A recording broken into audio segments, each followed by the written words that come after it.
Saudara, sidang paripurna DPRD Jawa Barat diwarnai aksi walkout seluruh anggota fraksi PDI Perjuangan. Aksi ini, saudara, dipicu kekecewaan atas pernyataan Gubernur Jawa Barat Deddy Mulyadi yang dinilai mendiskreditkan DPRD. Saat itu, sidang paripurna hanya dihadiri Wakil Gubernur Jabar Erwan Setiawan. Untuk sebelum selesai hubungan eksekutif dan legislatif baik. Terima kasih pimpinan. Silakan berdiri fraksi PDI Perjuangan. Tidak ikut rapat paripurna dan walkout. Dalam paripurna DPRD yang membahas sejumlah agenda, anggota fraksi PDI Perjuangan melakukan walkout. Aksi walkout ini dilakukan lantaran pernyataan Deddy Mulyadi yang dianggap telah mendiskreditkan DPRD di acara Musrenbang Provinsi Jawa Barat 7 Mei lalu. Fraksi PDIP meminta agar pernyataan itu diklarifikasi.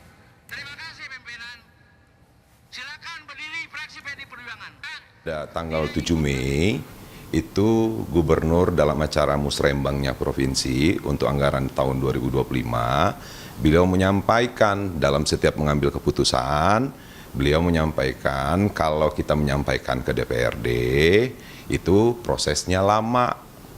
Ada pleno 1, pleno 2, pleno ketiga, sekolahnya juga tetap roboh.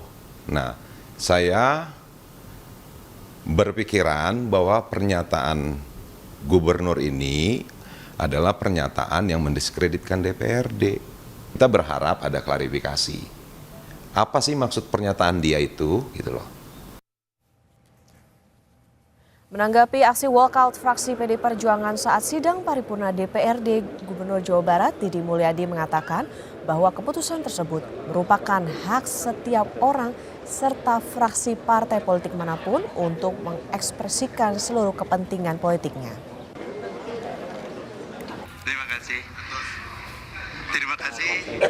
Ya, itu hak setiap orang mau walkout mau tidak gitu.